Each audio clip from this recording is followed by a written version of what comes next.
I wanted to take the time to make sure you all totally understood the concept of electrical flow through the PV plant. The following slides show one specific setup in regards to power conversion and electrical flow.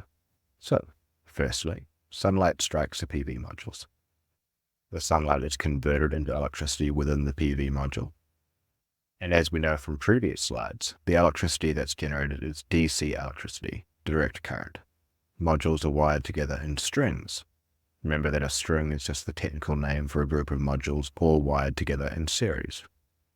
This string of PV modules is basically collecting all the electrical current.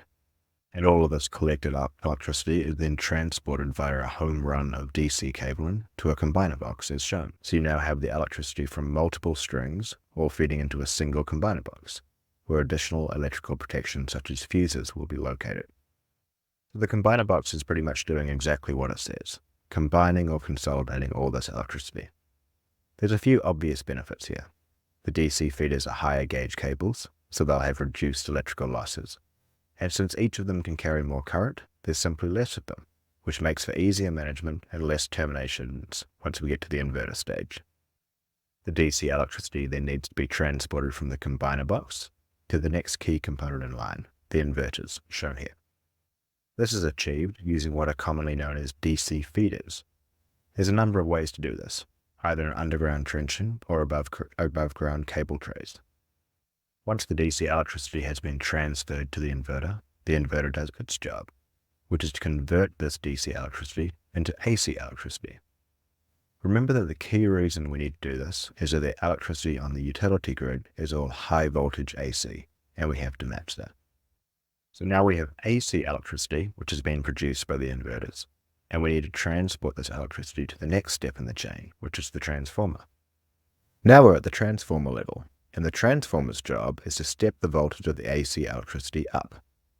The reason for this is that, as we should remember back from our power and voltage slides much earlier in the presentation, and our discussion around Ohm's law, resistance equals voltage divided by current.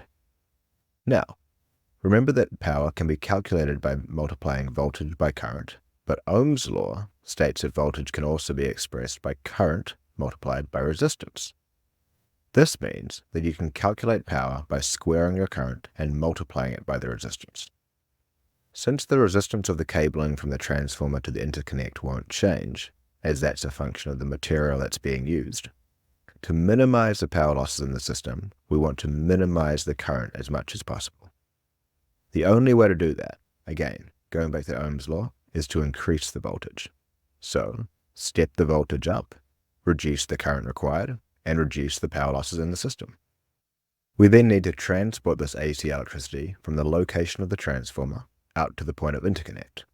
This is done via AC cabling and is commonly done via underground trenching. The point of interconnect, or POI, is simply where the power plant ties into the utility grid. Now, once you're at the point of interconnect, depending on the size of the plant or the transmission lines you're tying into, there may be another transformer to step the voltage up again to match what's on the existing lines. So you can go from 34.5 kV up to 69 kV or even higher. And there you have it. You've then got high voltage AC electricity onto the utility lines. So, what started as sunlight hitting an individual PV module, which created low voltage DC electricity, has gone through all these various steps and conversions, through home runs, combiner boxes, DC feeders, inverters, transformers, AC cabling, and is then connected into the utility lines as high voltage AC.